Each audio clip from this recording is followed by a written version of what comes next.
Let's see if this works. Good morning, everybody. I hope you can hear me. And I hope, the sound does actually work. I guess we'll find out.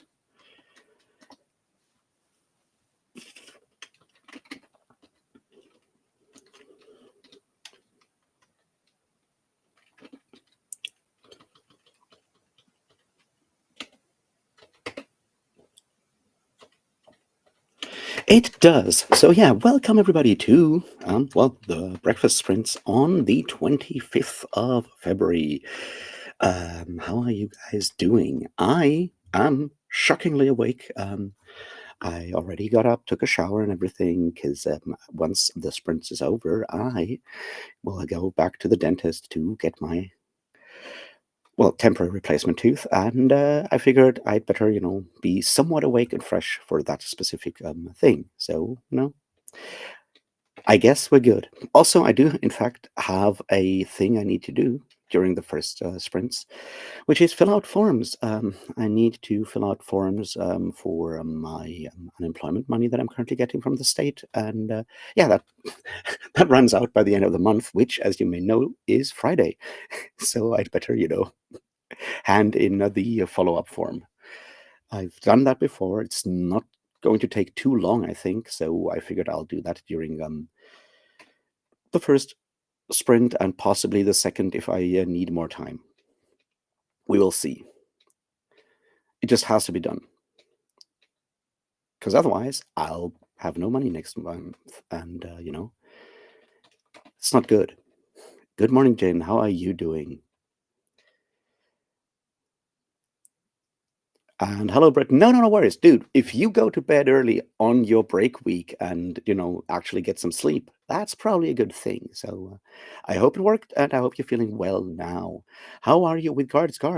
Done or still traveling through the weirdness that is that book? Have you reached Elspace yet?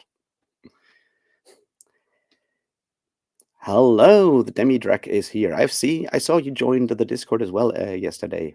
First didn't notice because you came in with your original Discord name and then changed it to this one, so now I know who you are. How are you doing?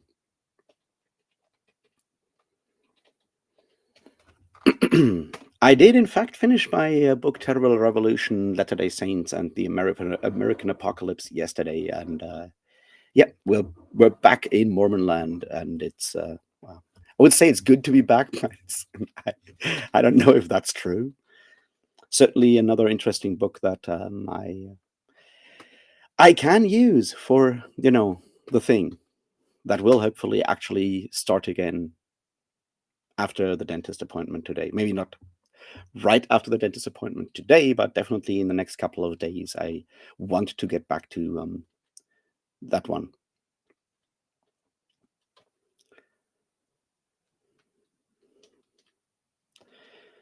Well, that's time is, as we all know, somewhat rare, especially if college is currently taking up a lot of time. I guess all good. I was just wondering where you are with that one. Happens. Look, once again, if you guys go to sleep early in America and don't hang out with me when I wake up at like 7 in the morning or 8 in the morning, I mean, it's 8 a.m. now, um, I totally understand that. It's probably smart of you.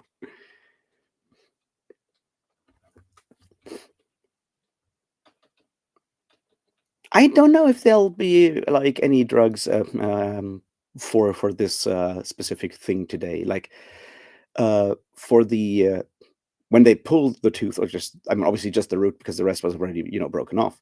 They just used like local anesthetics, like two needles, like one in front and one behind the tooth, and that's all they used for that. So none of the fun drugs, and since this is just like a sort of like temporary replacement, is somehow clipped between those other teeth, the other two teeth, in one way or another. I assume they won't use any drugs, which shame, really, right?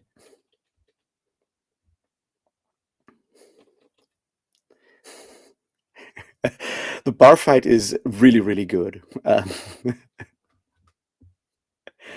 I love the thing with detritus, the splatter, like a bouncer, only trolls use more force. And it's a wonderful book, and it has all these really cool ideas in there.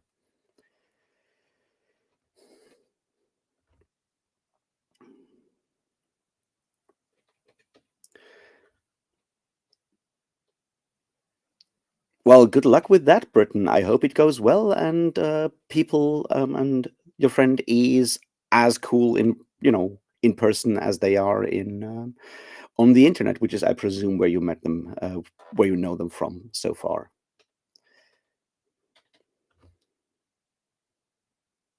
Yeah,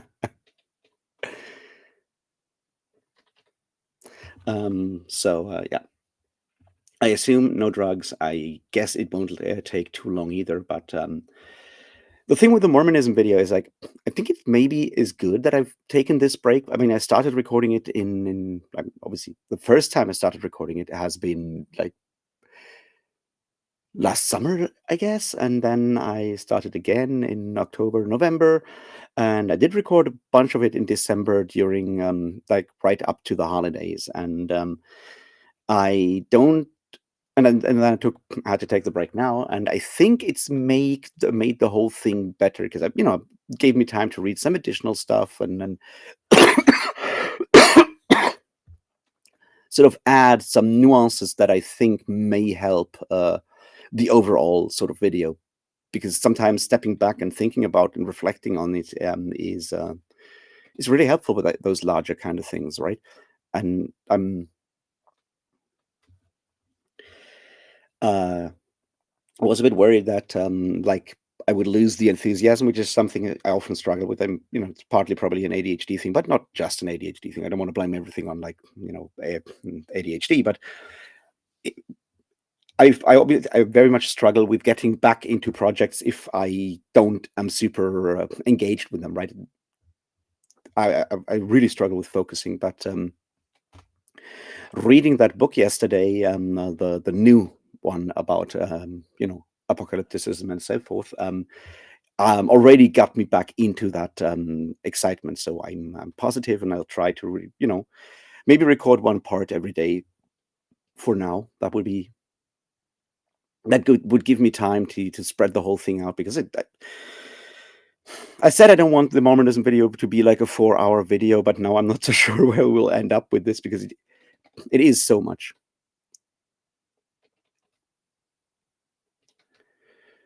Well, that is cool. Meeting your editor is definitely can be scary. I get that, but also, hopefully it all goes well. So good luck with that. So yeah, I'm going to try to get the whole thing wrapped up by the end of the week because then I can send it to some people who have personal connections to the LDS Church that I would like, to have those sort of like their input on whether I got something massively wrong or did accidentally insult someone. Like I'm always on board with like you know being mean on purpose, but that's when I make the choice, and I don't want to. I want to be clear that I don't accidentally say something incredibly horrendous where I'm wasn't aware of what I did. So that's sort of the goal with that kind of video to pass it over to some people and have them look over it, and then I can publish it. But the thing is, ideally, if I were clever and all, which I'm not, I would also sort of record the first Sanderson specific video while the introduction to Mormonism video is sort of in that review, sort of like a review phase, basically. Because then I could upload one, like the first Sanderson video where I apply everything I've learned about Mormonism.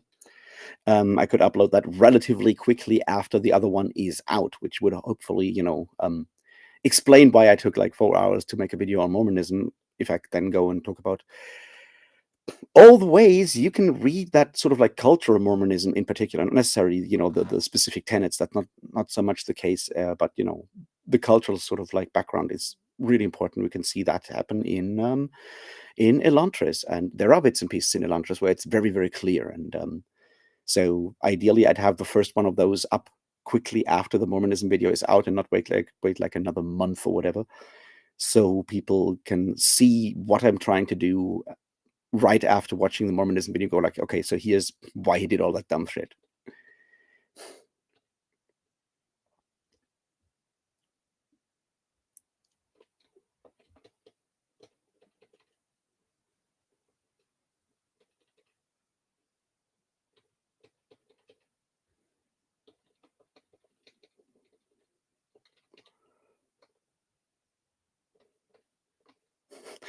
It's complicated, isn't it? Just, I mean, isn't like everything involving reservations somewhat complicated?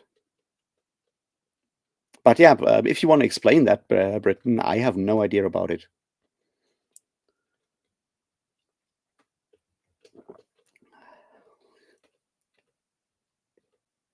Also need to figure out what book to listen to while waiting at the dentist and all of that, because I finished, as I said, I finished the Terrible Revolution one, so I could either go back and read more Mormon stuff, or I could read something else. I still want to, actually read the Summer of Fire and Blood on the German Peasants' War, and I have two collections of essays by Audre Lorde that I also want to read. And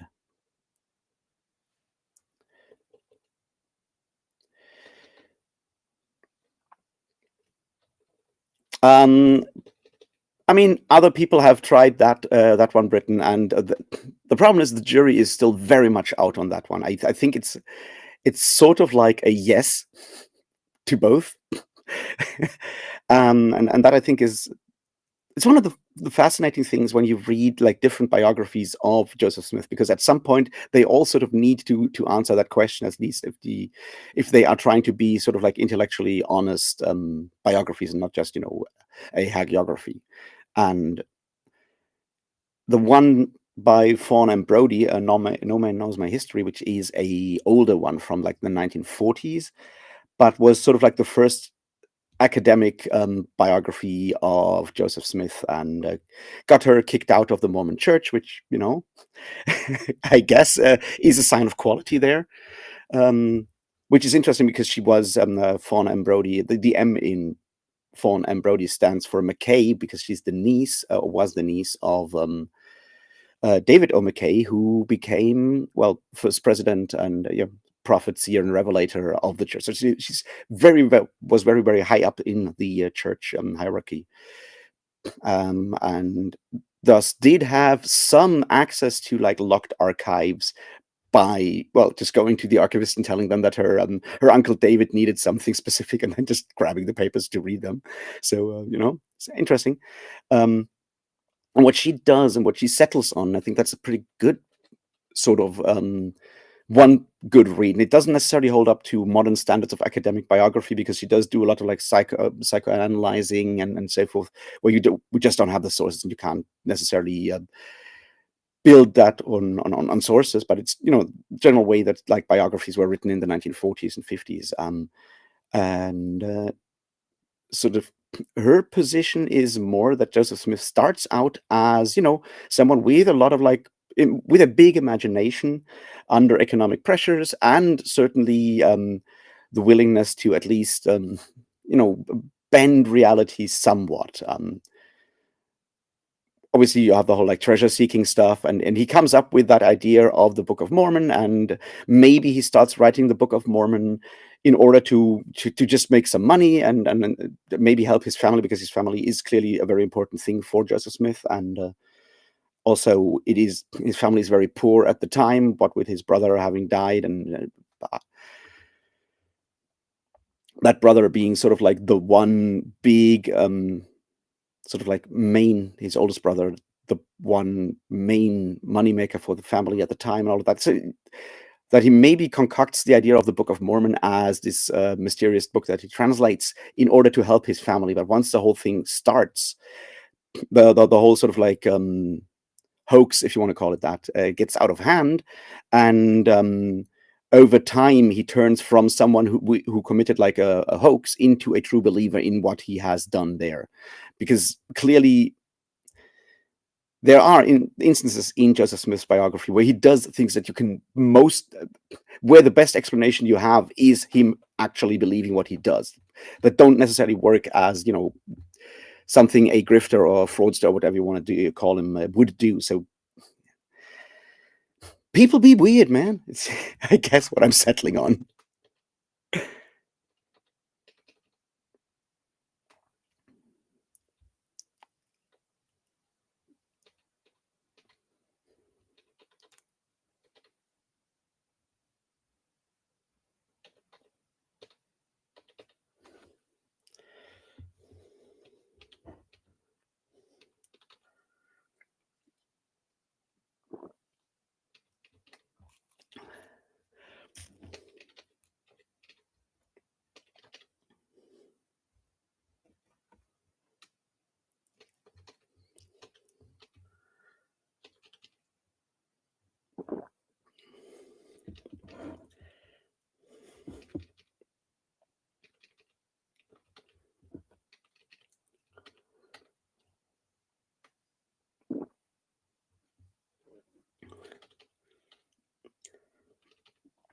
Yes, yes, Burton. I would argue it's a mixture of both. And the question is usually which side you come down was more prevalent, and that is very much up for interpretation, I think. And I'll certainly touch upon it, but for like my purposes, it doesn't really matter, right? For my purposes, it doesn't matter whether he was a grifter or whether he wasn't, because and it doesn't matter whether the Book of Mormon is in fact something he made up or something he did actually translate. None of that, because Mormonism is real and Mormon culture is real, and if you want to assess the sort of like influence Mormon culture has on the writing of an author, you need to take that, and that author is a believer, then you need to take their belief seriously in that regard. So I don't need to make a judgment call on the personality of Joseph Smith. What I need to do is look at how his image was changed over the last 200 years, and look at how the church has changed over the last 200 years, and what that sort of like says about Mormon attitudes and so forth. So that's sort of what I'll be focusing on. But yeah, I'm pretty sure he made up the Book of Mormon, me personally. But that's that's my personal take. After having read it twice, I think it's but not even that is necessarily a bad thing. I will talk about that in the video, right? Because a lot of people call the Book of Mormon like Bible fan fiction, and mean that in like a very dismissive way. And I think it is an accurate sort of depiction, but it kind of misses the point, because it's not necessarily it doesn't make it bad. What it shows is you have someone with a religious imagination who also has like a talent for storytelling, and that talent for storytelling and that sort of like way of using narrative to explain things is something that is at the root of a lot of like stuff that Mormonism does.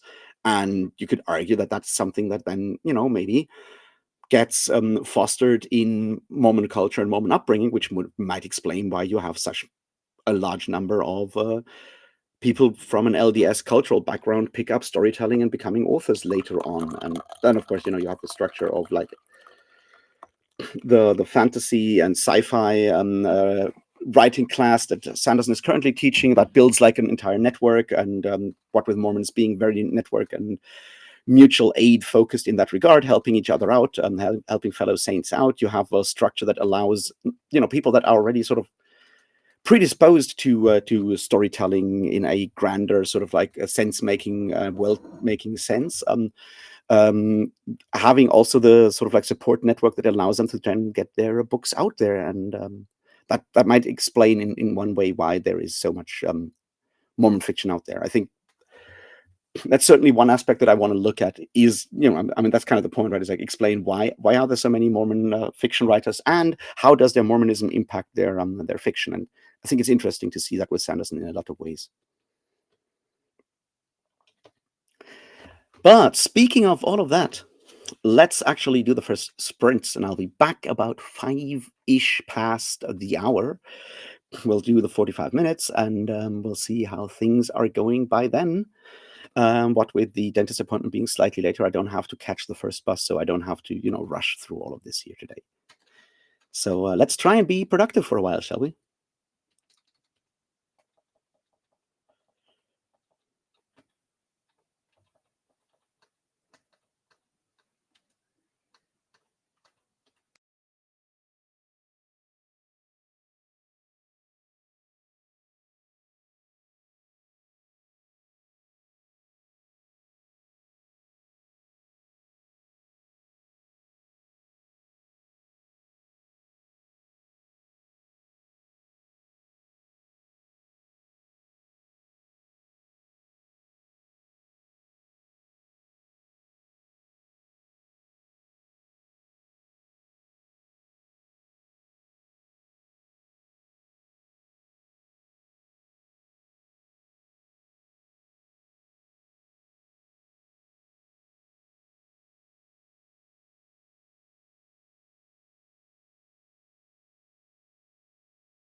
And I am back. How are you guys doing? How did you guys do? Did you read something? Did you write something? Did you do something productive?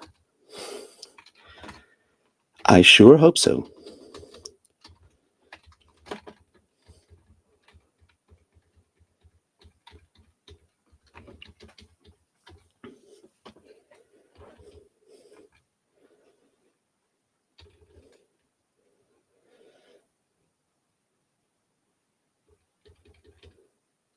All right.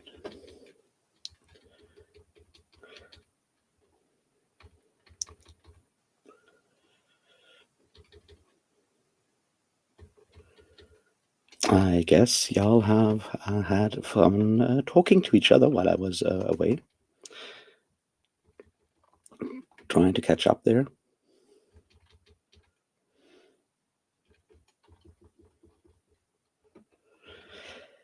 I did, in fact, start on those forms, and I'm mostly through that. Now I need to get some documents from my bank and need to upload those, and obviously that's what I'll do during the next sprints. It shouldn't take too long, but you know what, with like online banking having like a sort of like a 5 minute lockout thing on the website for security reasons, I'm not going to start the process of finding those individual bank documents online right before we have our chatty bit, because then I would have to do it all over again afterwards anyway.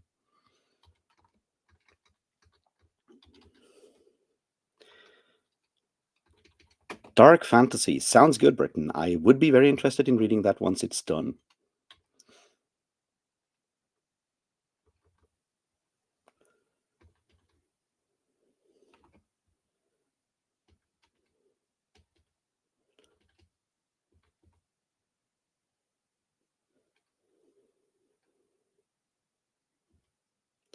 Yeah, I mean, I think having ideas is like the first step, and playing around with them is like the next step, and then you can maybe something come of it, and maybe something else will come while you're writing or working on the first thing, and that one will be the one that actually works. I don't know. So good luck, and I hope you find the time to do that as well.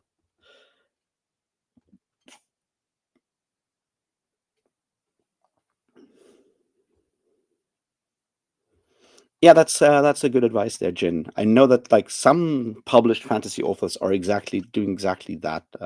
Joe Abercrombie, for example, usually he said that like between his first draft and the final book, he cuts out about like a something like 25% length, because he just writes everything down, sort of like stream of consciousness like, and then cuts out bits and pieces afterwards. So certainly one approach to doing these things.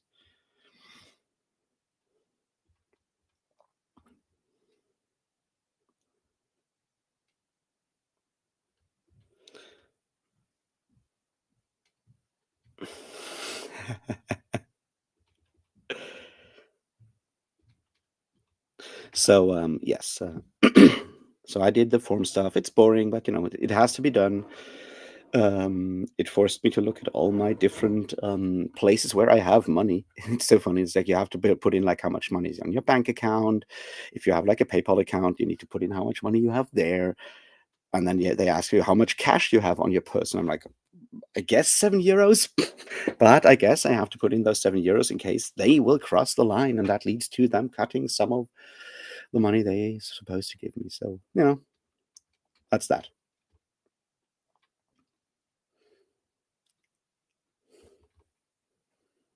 And yeah, so two or three more pages of that form, and then I'll be done with that, and then I can go back to doing something, maybe writing wise, to talk about it, right?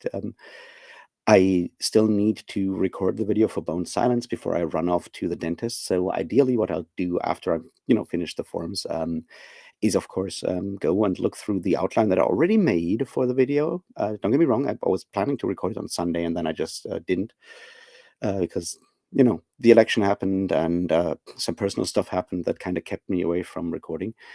So I guess it's now or never, and so maybe that'll give me time to go over that outline again and see if I missed something that I couldn't think of on Sunday, and maybe that'll make it even better.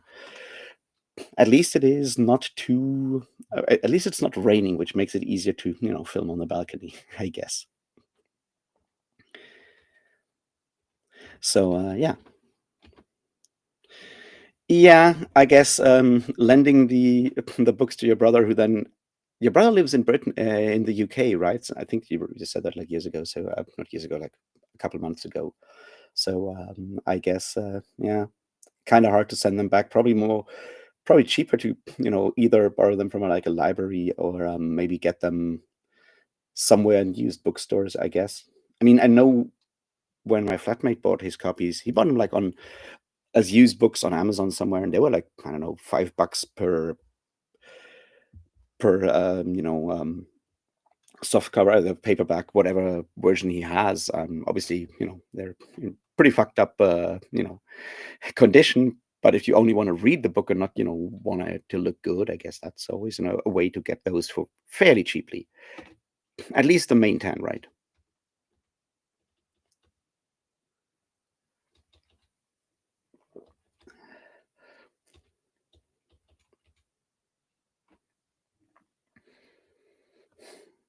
Yeah. I don't necessarily have a good memory. I just have one where sometimes things just stick, which is I sometimes helpful. It certainly helps with like stuff like the videos or live streams where I can pull up bits and pieces and suddenly seem much more knowledgeable than I really am because something that I read like years ago just kind of stuck somewhere. But yeah, that's that. I haven't done much more this morning. I haven't really looked at the news. I know, where the politics are going. We'll get the Christian Democrat, Social Democrat, centrist government, which probably won't fix any of the underlying issues that we have that make it possible for fascists to become popular. But who knows at this point? Who knows? I'm still happy that we got like 8 point something percent for the actual leftist party, which gives me hope for the future for them. Now that they have split with some of the more toxic elements of that party, I see the potential for it to actually become a good leftist party that is leftist and progressive and maybe has ideas for the future that are not just let's do class struggle like we used to when we still had factory jobs in the 1950s, which would be helpful. And what it mostly does, it kind of showcases or shows that there is space for leftist politics in Germany, that there is like an actual voting population out there that is actually in favor of those kind of policies. And even if that doesn't lead to like the leftist party becoming the governing party, there's a chance it might sort of like be like a counterweight to the fascist stuff, because even though the AfD is not in power in any German government yet, and not on the state level at least, and not on the federal level. If right wing positions get like 20% of the vote, then all the other parties kind of take note. But if very straightforward like leftist positions also get like 10% of the vote, roughly, right? That also needs to be taken into account, and it may lead to say at least the Social Democrats and possibly the Green Party sort of like maybe at least slowing down their rightward drift, because clearly there is an audience out there that they are losing if they are moving further to the right, and there's hope, I guess. But we'll see.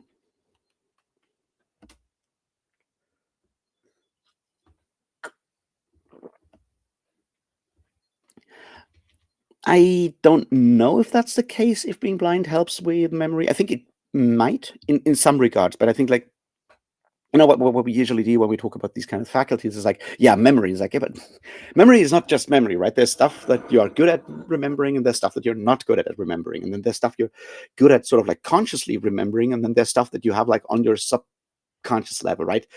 Same way that say you probably have a very very good sort of like subconscious memory of your own sort of like flat, right? The whole thing that most of us are able to get up in the middle of the night, don't switch on the light, go to the bathroom and go back without constantly breaking things. That's something we all have, because that stuff is sort of like almost muscle memory in a lot of ways, and that is subconsciously, I think, um, that might be one thing where, say, being blind does sort of lead to relying more on that specific sort of faculty of like a muscle memory for like spatial memory and things like that, because you're kind of forced to. um, I think that might be something where being blind, where blind people have a tendency to have to be better at that, say, or how, it's kind of difficult to phrase that in like a meaningful way, I would argue. But when it comes to, remembering stuff you've read, I don't know if that's, for example, the same thing. I would argue it's probably once again different. And once again, then the next part is like when you read something, what how do you remember this? Do you remember the entire plot, or is it more just like that specific quotes or phrases kind of stick in your head, or is it, you know something else? Is it more like the feelings you had while reading, or for example? So it's very difficult to make those sort of blanket statements. I know it's I know it's something we all do, because of course we do, but it's yeah, I don't know. I think it's important to understand that while we can make these kind of blanket statements, they usually are just that. They are very generalized, and there is a lot of stuff happening behind the scenes that kind of also comes into that.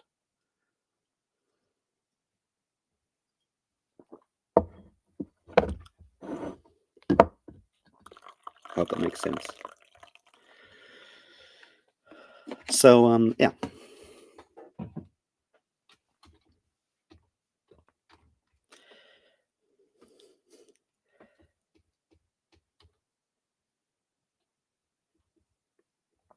Yeah, exactly. We get like more practice, I guess. And no, look, if you have questions, you can always ask them. I mean, that's kind of the problem, or not the problem, but is like, if sort of like the added cost of being different in whatever way it is, right? Marginalized in whatever way it is.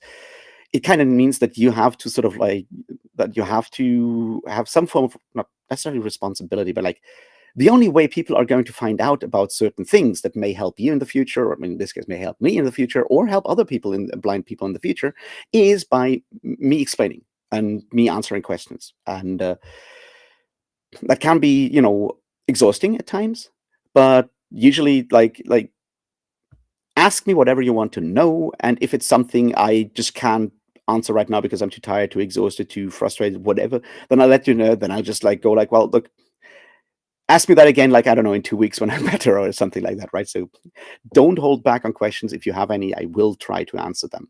Just be aware that, those are usually, especially when it comes to specific sort of experiences, those are very, very much individualized. There's probably, for everything I explain, you will find another blind person who will explain it the exact opposite and have the exact opposite experience, because that's just like how things are.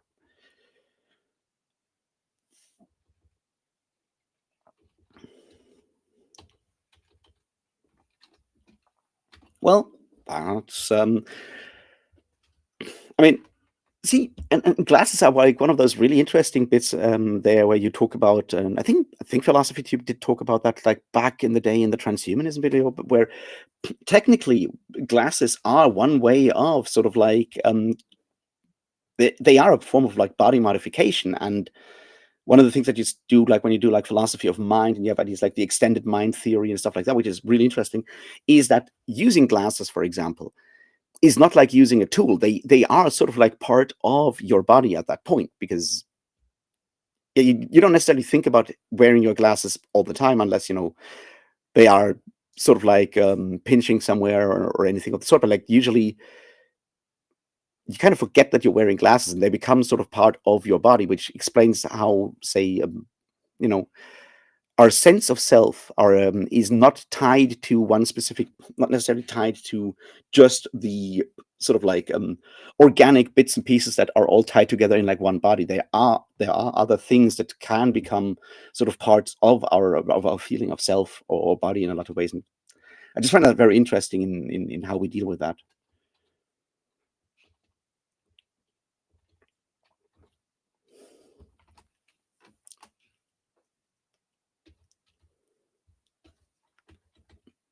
Yeah, yeah, yeah, definitely, June. That's one of those things that can be incredibly frustrating.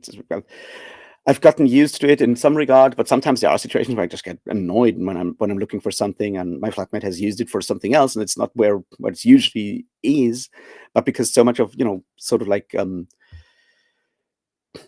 communication, domestic communication, so much of that is sort of done by heuristics, right, and by just not talking about it because it's more or less like behavior and we have sort of like synced behavior in a lot of ways. So you kind of assume that yes, this will always be there because that's just how the pattern has settled, and then something comes up that forces one person to change that pattern. But because you never talk about that kind of stuff in explicitly before, no one talks about it, and suddenly the pattern is kind of broken. That can be certainly can be very frustrating if you have like any form of like a handicap in that regard, I think.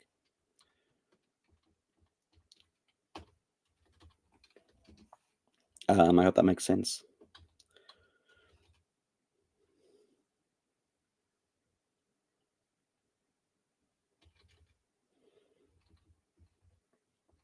Yeah, definitely. And the thing is, like we still don't exactly know what consciousness is and how to explain it or whatever. Yeah, right? It's like the obviously the big thing that's holding back the general AI kind of thing, right? Is yeah, we don't know how it works for humans, so how can we hope that it works for computers or anyone else? And I did take some courses at University for Philosophy for intentionality and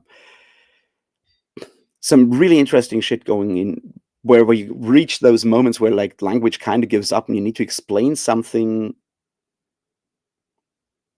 about language where language kind of gives up, and it's very fascinating, but it's also it was definitely one of the harder courses I took at university. So is what I'm saying.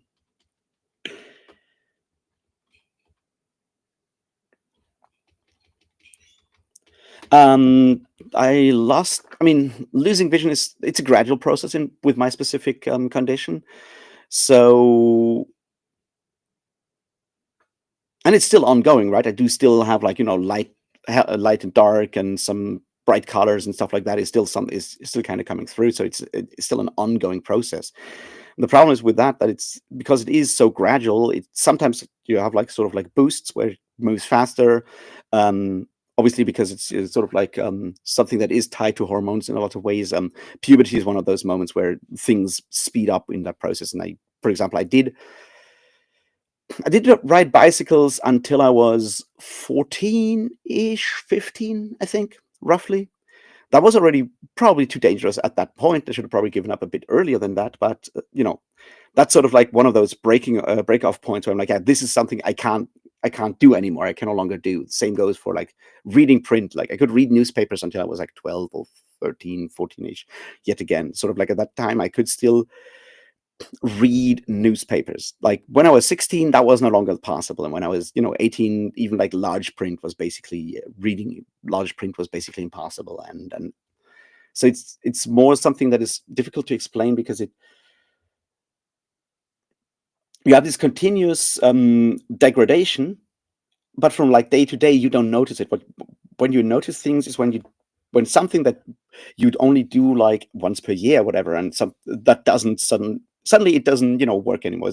I guess it's sort of the opposite of like with children, right? Children grow constantly, but if you see a kid every single day, you don't necessarily notice. But if and I'm certainly noticing that with like my niece or like some of my friends who have kids. I'm like, yeah, I see those kids like every 3 months, and those are massive jumps, at least for like young kids, where like the difference between half a year and a year-old kid is insane. But if you're sort of like witnessing that like every day, you don't notice, and it's similar in that regard. So ongoing process. I would say that the biggest part was sort of like the 10 years between, say, I don't know, 13 and 23. Sort of that was sort of like where the decline was most significant visually. And since then, it's obviously got worse, but much slower now again. So I guess that's how I would describe that.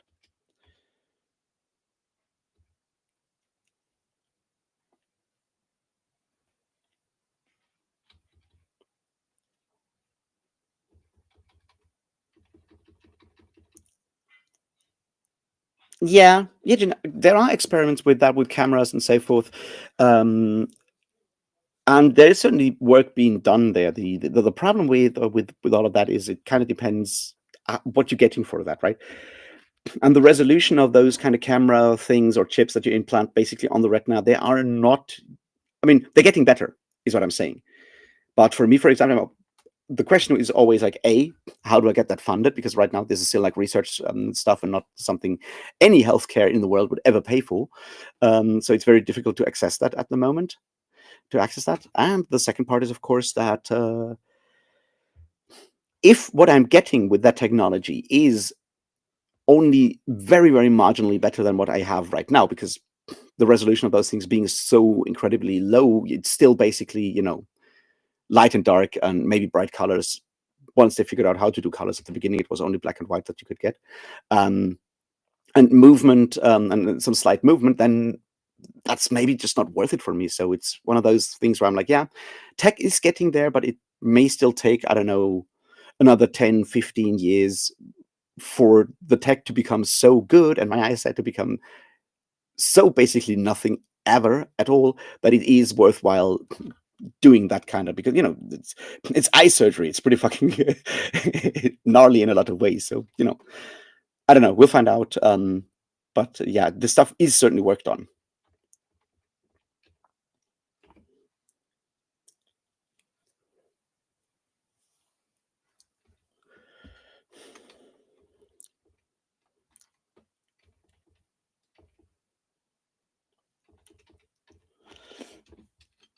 All right, guys. Let's do the second sprint. So I can finish that those applications, and I'll be back around 5:10 past, and we'll wrap this all up. I hope I answered your question there about how how rapidly I lost my eyesight.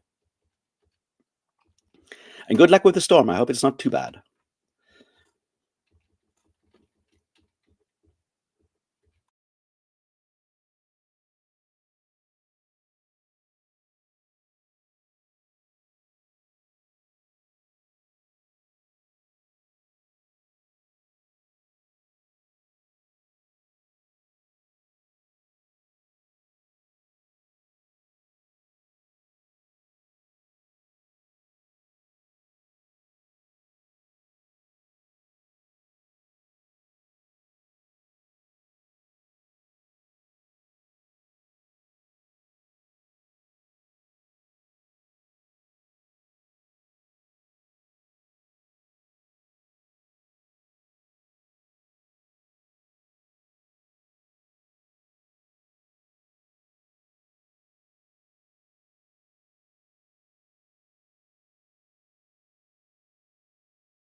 And I'm back. How did you guys do? Did you get stuff done? I sure hope so.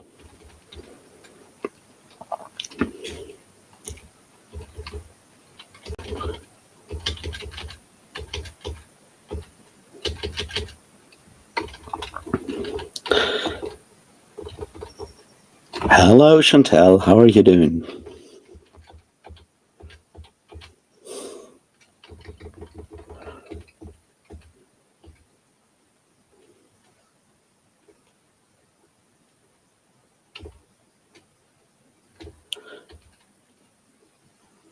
Yeah.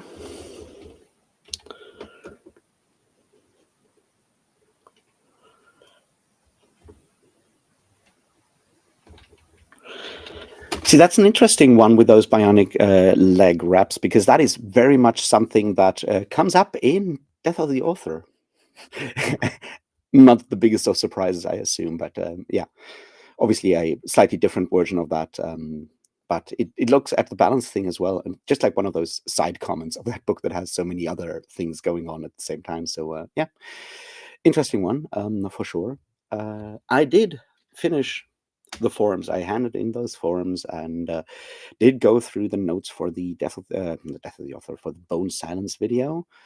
And now I'm wondering whether I should read more books on Mormonism, or whether I'm, maybe done with it.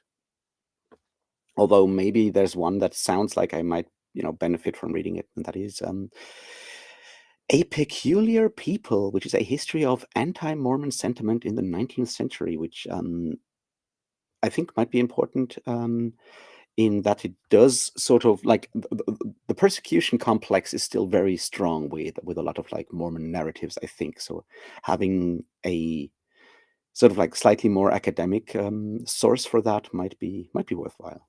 I know I shouldn't spend more time and money on Mormon books. It's a problem. It's a problem. I'm working on it.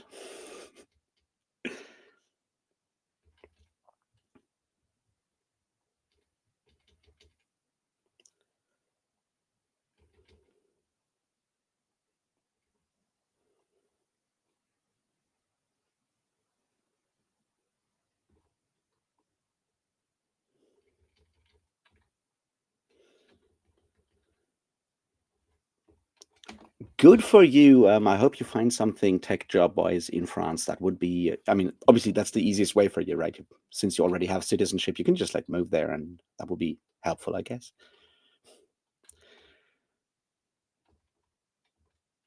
So, yeah, that's where we are. I will now sort of prepare to go to the dentist to get my tooth at least temporarily fixed, and then I will, well, pirate winter is over by like noon today, so I better get prepared for that specific adventure. I will be back tomorrow for sprints. There should be a video on Bone Silence up later today. I sure hope so, and I hope some people actually go and read the book, because the books are really good. And the last one is when it gets all anti-capitalist, and isn't that a wonderful thing?